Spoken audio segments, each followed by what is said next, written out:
Bonjour et bienvenue dans cette nouvelle Pharmatech. Je suis Eva, Content Marketing spécialiste chez New Pharma et je suis ravie de vous retrouver pour une nouvelle émission consacrée à votre santé et votre bien-être. Dans ce nouveau format, nous allons explorer une thématique santé en profondeur avec un expert New Pharma pour vous apporter des réponses claires, des conseils concrets et surtout aller au-delà des idées reçues. Pour cette première émission, on vous parle d'immunité et notamment de système immunitaire, un sujet incontournable en cette saison et vous le verrez très étonnant. Pour nous éclairer, j'ai le plaisir d'accueillir Aline Légifon, pharmacienne titulaire chez New Pharma. Aline, bonjour et merci d'être avec nous aujourd'hui. Bonjour Eva, bonjour à tous. Merci pour l'invitation et je suis ravie d'être là avec vous aujourd'hui pour parler de ce sujet qui est d'actualité et qui est aussi très très intéressant. Alors Aline, je précise pour celles et ceux qui ne te connaissent pas encore que tu es non seulement pharmacienne mais aussi spécialiste en nutrition, en nutrithérapie. Tu as également un certificat universitaire en phytothérapie et en aromathérapie clinique et tu es aussi coach en gestion du stress. Donc autant dire que tu as une vision complète de la santé et c'est exactement ce dont on a besoin aujourd'hui. Alors, comment soutenir son immunité? Faut-il vraiment la booster? Peut-on prendre des compléments alimentaires? On voit ça tout de suite ensemble.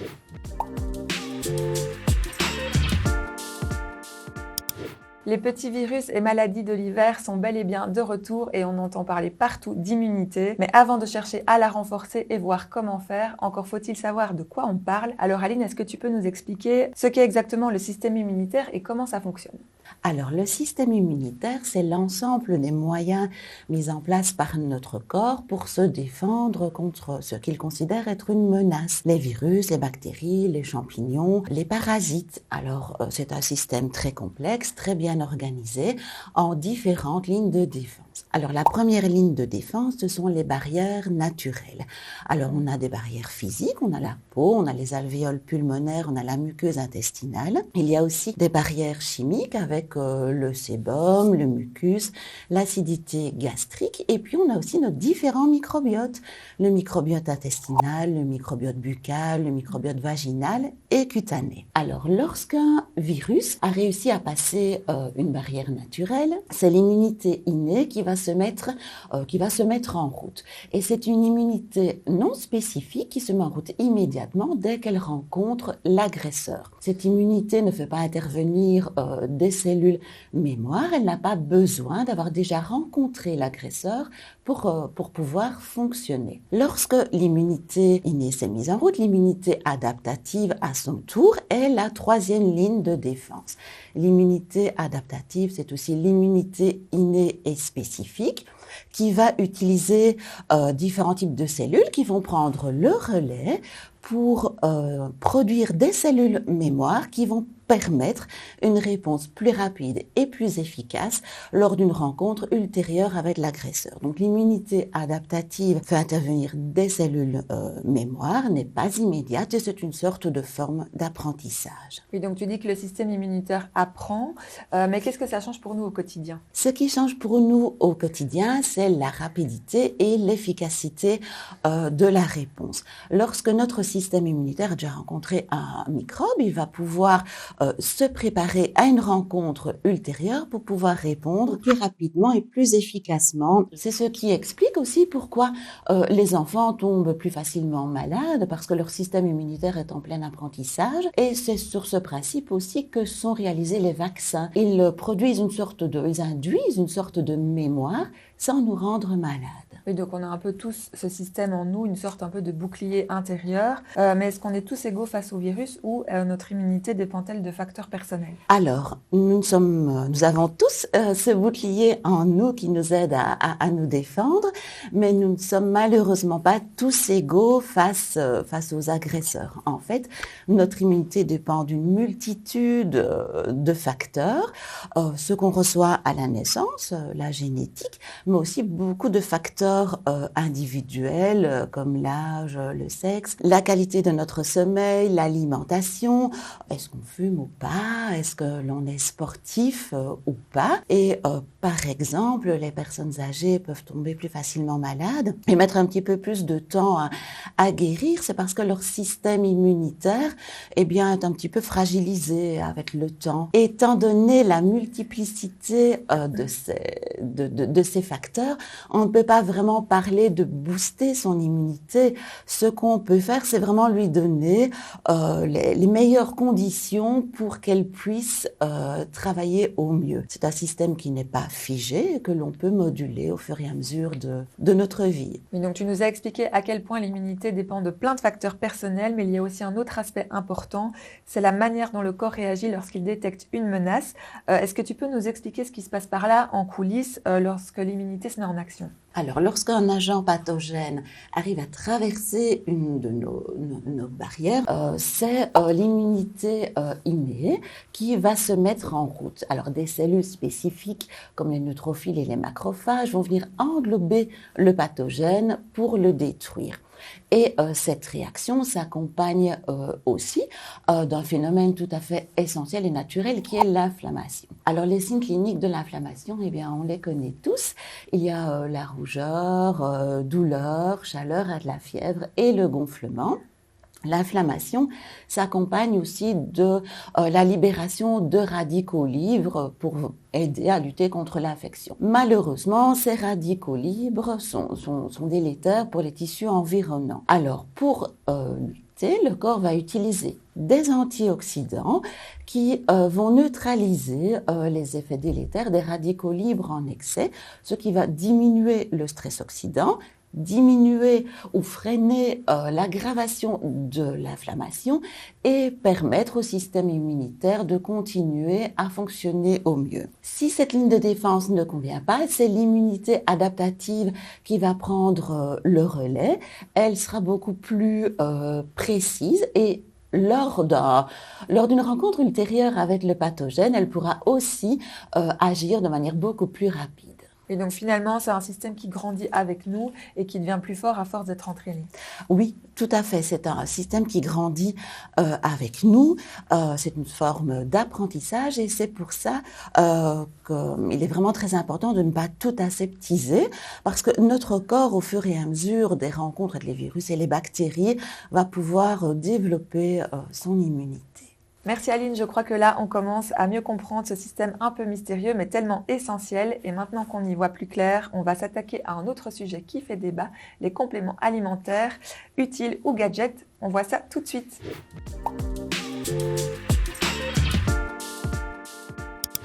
À l'approche de l'hiver, on voit les rayons se remplir de produits censés renforcer les défenses naturelles, probiotiques, vitamines, minéraux, plantes.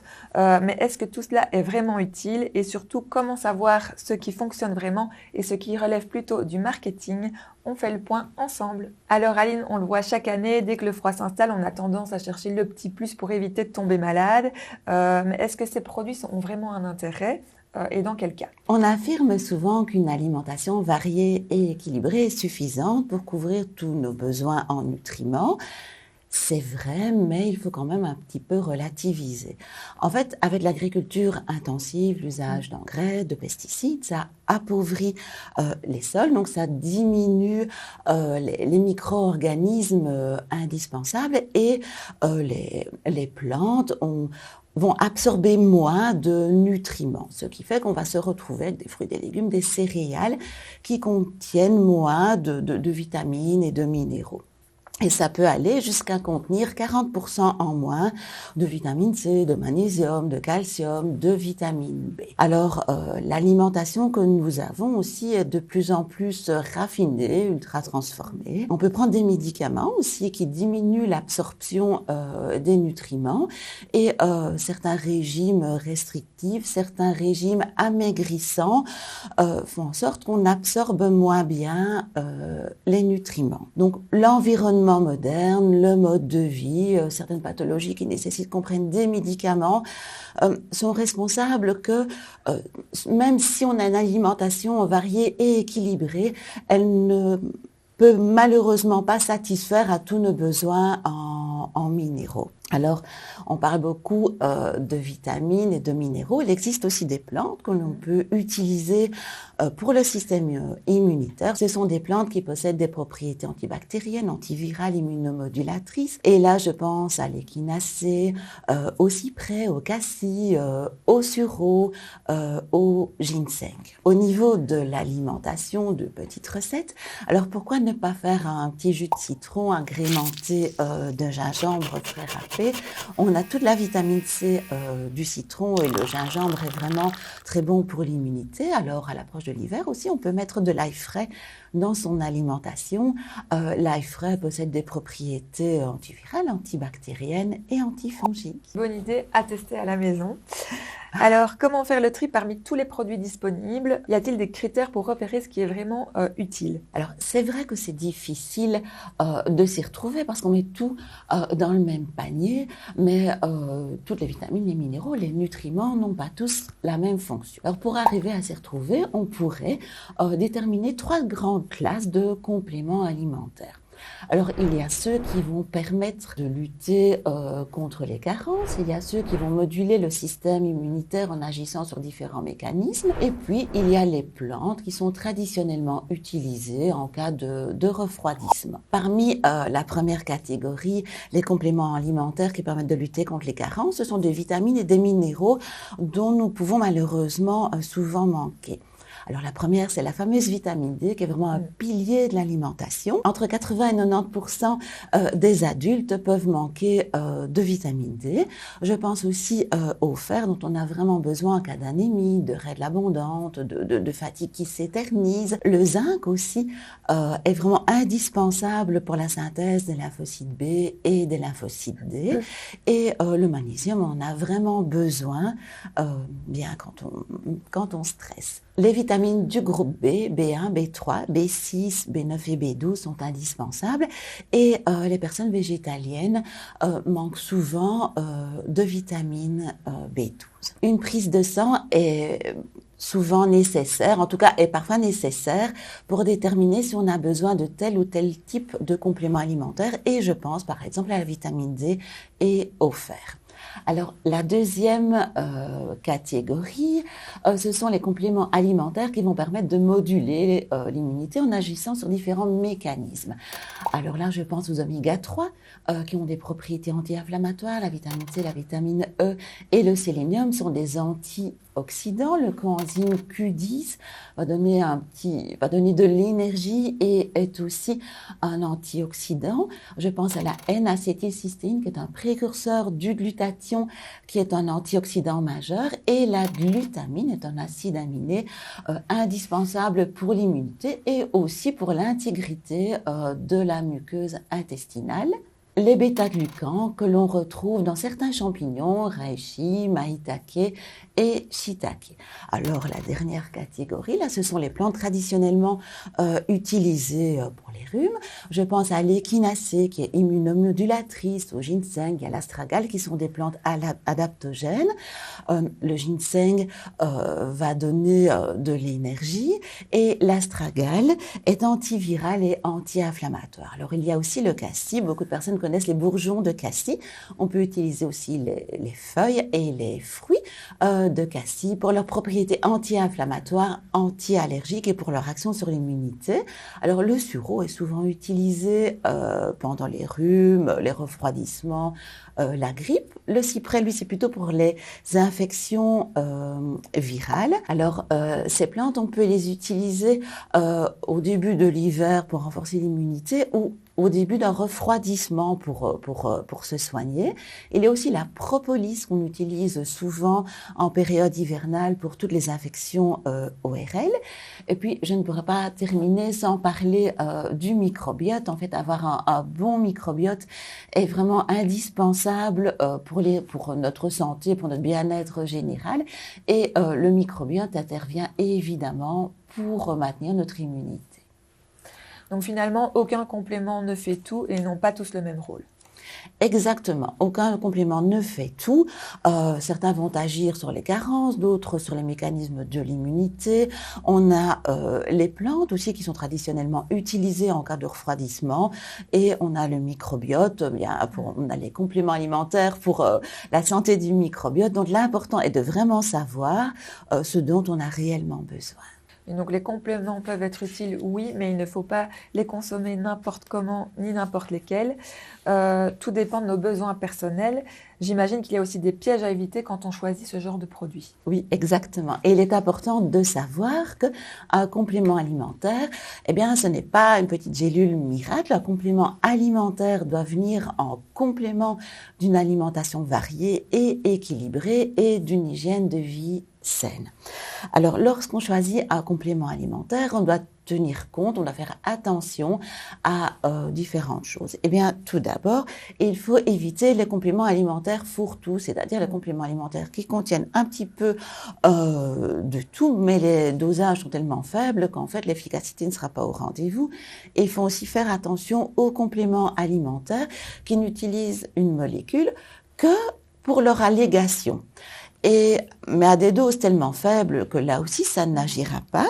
Alors, il faut faire attention aux compléments alimentaires qui utilisent des allégations trompeuses, miraculeuses. Il faut respecter strictement la posologie parce que certaines vitamines, certains minéraux, je pense à la vitamine D, au fer en excès, eh bien, ça peut être potentiellement toxique. Il faut faire aussi attention aux doublons. Certaines vitamines ou minéraux peuvent se retrouver dans plusieurs compléments alimentaires. Et on doit vraiment bien additionner les différents dosages pour voir ce que l'on prend réellement. On doit faire attention aux contre-indications et aux interactions éventuelles. Par exemple, les personnes allergiques aux produits de la ruche, eh bien, sont évidemment excessivement prudentes avec la propolis. Certains compléments alimentaires ne sont pas recommandés si on souffre de la thyroïde, si on a un souci au rein, au foie. Alors, l'échinacée et le curcuma sont des plantes qui vont agir sur l'immunité, mais qui peuvent aussi interagir avec des médicaments prescrits. Il faut aussi limiter les prises prolongées sans suivi. Par exemple, le zinc, on va en prendre pendant 1 ou 2 mois et puis faire une petite pause, observer ce qu'on appelle une fenêtre thérapeutique. Et le dosage journalier du zinc pour un adulte en bonne santé, c'est plus ou moins 10 à 25 mg par jour.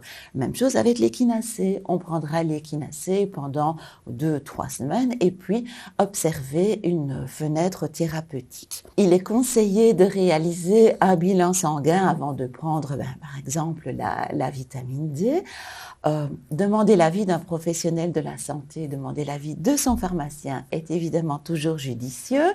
Choisir des produits de qualité issus d'un circuit fiable comme les pharmacies, et on doit tenir compte aussi du mode de vie et de l'âge.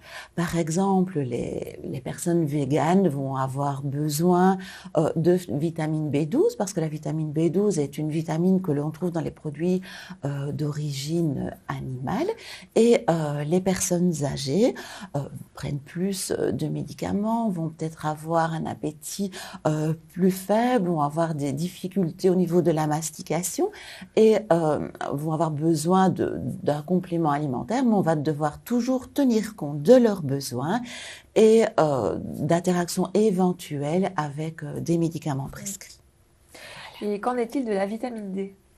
Alors, la vitamine D, il existe 2 types de vitamine D. Il existe la vitamine D3 d'origine animale et la vitamine D2 d'origine végétale. Alors, la vitamine D3 d'origine animale est très bien absorbée. Dans l'alimentation, on la trouve dans les petits poissons gras, sardines, maquereaux, harengs, dans les anchois, dans les produits laitiers, dans le beurre, dans l'huile de foie de morue. La vitamine D2 d'origine végétale, dans les compléments alimentaires, on la prend du lichen boréal. Une association entre une algue microscopique et un champignon. Cette vitamine D2 est moins bien absorbée que la vitamine D3. Alors, la vitamine D, avant d'en prendre, pour savoir ce dont on a réellement besoin, il est toujours conseillé de faire une prise de sang et les résultats de la prise de sang seront exprimés en nanogrammes par millilitre. Alors, on estime pour la vitamine D qu'un dosage supérieur ou égal à 30 nanogrammes par millilitre est un bon dosage. Certains experts estiment qu'il est préférable d'avoir un dosage compris entre 40 et 60 nanogrammes par millilitre pour que les effets de la vitamine D puissent se voir au niveau osseux et aussi au niveau de l'immunité. Alors, ce qui est bon à savoir aussi pour la vitamine D, c'est que c'est une vitamine liposoluble. Donc, si on veut mieux l'absorber, il est bon de la prendre avec le repas le plus gras de la journée. Et pour avoir un dosage constant dans le sang, une prise quotidienne est préférable à une prise mensuelle. Alors, il y a aussi différents dosages en vitamine D. On peut trouver des compléments alimentaires avec des dosages allant de 1000 à 6000 unités internationales. Avant de choisir un dosage, surtout les hauts dosages, une prise de sang est indispensable. Un suivi par le médecin est indispensable aussi pour éviter tout surdosage. Merci Aline, c'est très clair. Alors, je retiens que les compléments alimentaires pour soutenir l'immunité, c'est oui, mais avec discernement et surtout en complément d'une bonne hygiène de vie. Et justement, dans un instant, on va continuer à démêler le vrai du faux dans notre rubrique suivante, les idées reçues.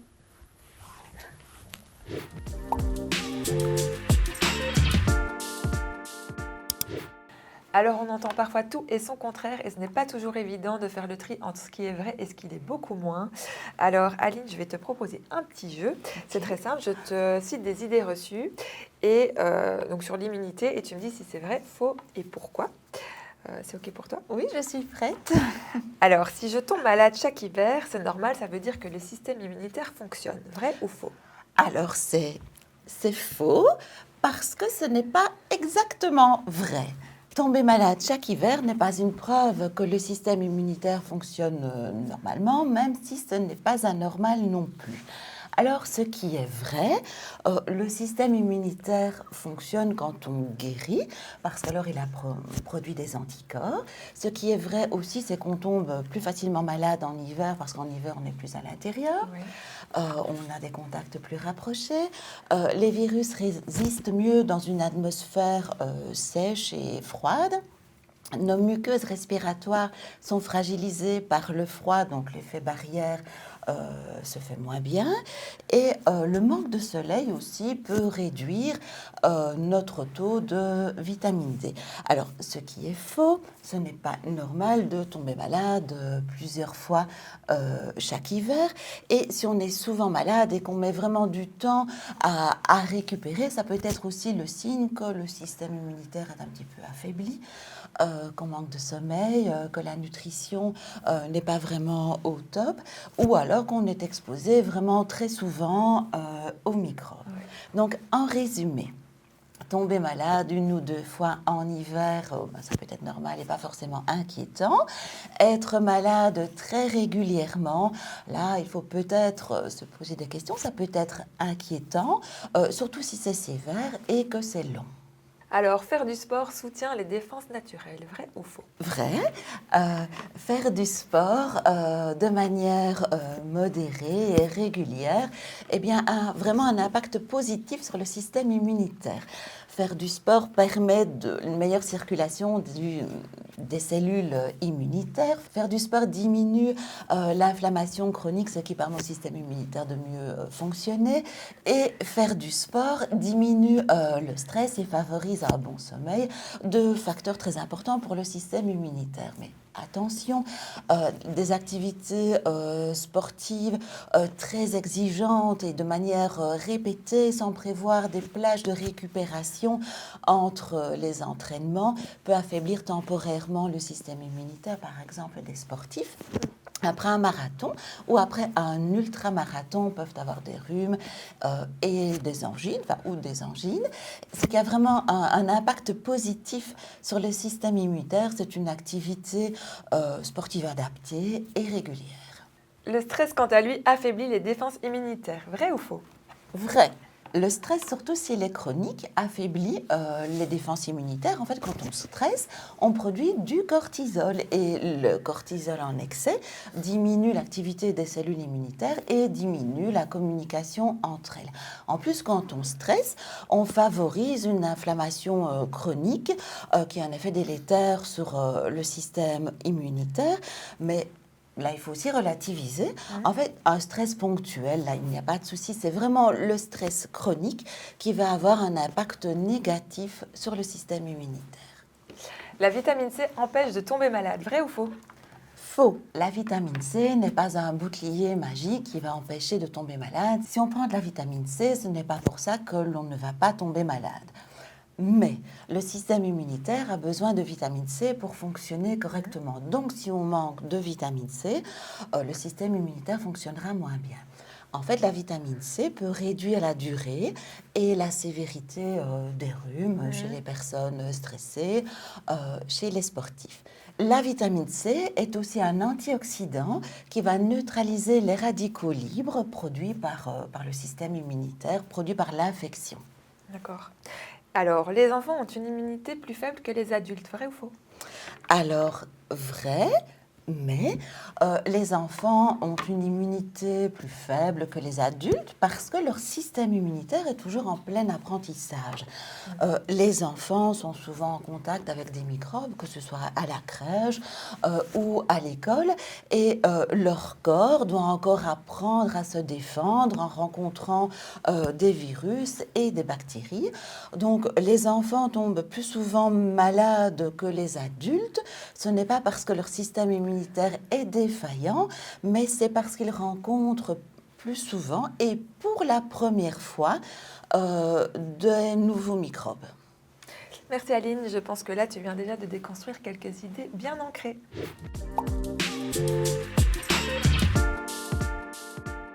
Pour cette 4e partie, on s'est basé sur un petit sondage réalisé avec nos équipes pour voir quelles étaient les questions qu'on entend le plus souvent, que ce soit en pharmacie, sur nos réseaux ou bien dans la vie de tous les jours. Des questions simples mais auxquelles on n'a pas forcément toujours la réponse. Donc on commence avec une question de Marie, 28 ans. Est-ce que je peux affaiblir mon immunité sans m'en rendre compte ? Eh bien, la réponse est oui, on peut vraiment affaiblir son immunité sans s'en rendre compte. En fait, notre système immunitaire est influencé par toutes les petites choses du quotidien. Le stress chronique, même si on pense qu'on tient le coup, une alimentation un peu défaillante, par le sport, par la gestion du stress, ou encore la consommation excessive de tabac ou d'alcool. Alors, ce sont toutes des petites choses que l'on fait vraiment sans s'en rendre compte. On va dormir beaucoup trop tard, plusieurs jours d'affilée, on travaille sous pression, on n'a pas le temps de cuisiner, alors on réchauffe vite fait bien fait un plat préparé. Voilà, à la longue, on ne s'en rend pas compte, mais à la longue, nos défenses immunitaires vraiment s'affaiblisse. Alors, la bonne nouvelle, c'est que notre immunité n'est pas quelque chose de figé. On peut la moduler, lui donner les bonnes conditions pour qu'elle puisse nous défendre au mieux. Alors, préconiser un sommeil de qualité, faire attention à son alimentation, apprendre à gérer son stress, bouger un peu mieux et prendre des compléments alimentaires si besoin. Alors, il faut vraiment être à l'écoute de son corps parce qu'il y a des petits signaux qui tirent un peu la sonnette d'alarme, une fatigue chronique et des infections à répétition dont on n'arrive vraiment pas à s'en sortir. Ça, ce sont vraiment des signaux qui disent que le système immunitaire est en train de s'affaiblir. Une question de Julien, maintenant 32 ans. Est-ce dangereux de faire plusieurs cures à la suite ? Alors, tout dépend évidemment des cures de quoi, pour qui, est-ce que cette personne prend déjà des médicaments, des compléments alimentaires et est-ce qu'il y a un terrain particulier, certaines pathologies, est-ce que c'est une personne qui a une fatigue chronique, qui est particulièrement stressée. Alors, il faut savoir aussi que notre corps fonctionne vraiment comme une petite usine. Ce sont des centaines de milliers de réactions biochimiques là, qui se passent à l'intérieur de nous tout au long de l'année et que nous avons besoin des bons nutriments pas uniquement lors d'une période ponctuelle, mais vraiment toute l'année. Alors c'est vrai qu'à certaines périodes de l'année, on peut avoir une carence. Par exemple, on peut manquer de vitamine D en hiver parce que l'ensoleillement est vraiment beaucoup plus faible. Et en cas de stress, on peut manquer de magnésium parce que le stress favorise une fuite urinaire de magnésium. Alors dans le cas de plantes comme l'échinacée, voilà, je l'ai déjà dit, on prendra l'échinacée que durant des cures ponctuelles de 2 à 3 semaines. Le plus important est donc de prendre du recul et de faire le point sur notre hygiène de vie. Est-ce qu'on fait du sport? Comment est-ce qu'on mange? Quelle est la qualité de mon sommeil? Et est-ce que je prends déjà des compléments alimentaires, des médicaments? Est-ce qu'il y a des interactions probables avec ce que je prends déjà? Et il est toujours évidemment judicieux de prendre avis auprès de son pharmacien parce que en fonction du contexte, eh bien, la réponse ne sera jamais la même. Pauline maintenant qui nous demande est-ce que je peux faire une cure immunité en même temps qu'une cure énergie? Alors, le mot cure pose un petit souci parce qu'il donne l'impression que notre corps fonctionne de manière ponctuelle. Donc, si je fais attention à moi, 10 à 20 jours par an, ça va régler le problème définitivement. Et notre corps ne fonctionne pas selon le mode on-off. Notre énergie, notre immunité, notre équilibre dépendent d'énormément de facteurs. Ceci dit, il est possible d'associer un complément alimentaire pour l'immunité avec un complément alimentaire pour l'énergie, à condition de faire attention à certaines petites choses, d'éviter les contre-indications, d'éviter les surdosages qui peuvent être potentiellement toxiques. Donc bien lire les compositions, et là je pense la vitamine D au fer, les surdosages qui peuvent être toxiques, éviter les interactions éventuelles, les contre-indications. On peut retrouver dans les compléments alimentaires des plantes comme le ginseng et le guarana qui sont des plantes stimulantes. On peut retrouver aussi des plantes immunomodulatrices comme l'échinacée et l'astragale. Et il faudra toujours faire attention à respecter un équilibre pour éviter tout surdosage. On devra faire aussi attention à l'état de santé global. Par exemple, une personne qui souffre d'hypertension ne prendra pas du guarana, une femme enceinte ne prendra pas de l'échinacée, et en cas de maladie auto-immune, en cas de maladie cardiovasculaire, les personnes hypertendues devront toujours évidemment demander conseil à leur pharmacien ou à leur médecin.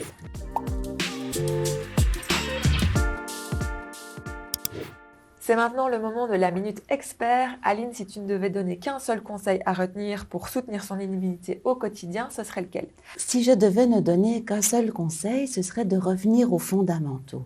On parle souvent de booster son immunité, mais notre système immunitaire n'a pas besoin d'être surstimulé. Ce dont il a surtout besoin, c'est qu'on lui donne les bonnes conditions pour pouvoir travailler au mieux, pour nous défendre au mieux. Et ces bonnes conditions, eh bien, ce sont des choses simples du quotidien, bouger, bien dormir, veiller à son alimentation, gérer son stress. Ce sont tous ces gestes du quotidien qui vont vraiment faire la différence. Alors, s'il fallait ne retenir qu'une seule chose, ce serait de prendre soin de son terrain. Si le terrain est solide, eh bien, l'immunité suit. Merci Aline pour toutes ces infos précieuses. Ce qu'on comprend aujourd'hui, c'est que l'immunité n'est pas une case qu'on coche, c'est un équilibre au quotidien qui dépend d'une bonne hygiène de vie, mais également de notre écoute de soi. Exactement. Et l'important, c'est de se souvenir que chaque petit geste compte. Manger coloré, respirer, mieux dormir. Ce sont toutes ces petites choses qui, mises bout à bout, qui pour notre système immunitaire vont vraiment faire la différence. Merci Aline et merci à vous de nous avoir suivis. On espère que cette Pharmatech vous aura aidé à y voir plus clair, à mieux comprendre comment fonctionne votre corps et surtout à faire les bons choix. N'hésitez pas à poser vos questions, à liker, à partager et surtout à revenir très vite pour une prochaine Pharmatech. La prochaine fois, on parlera de métabolisme et d'ici là, prenez soin de vous.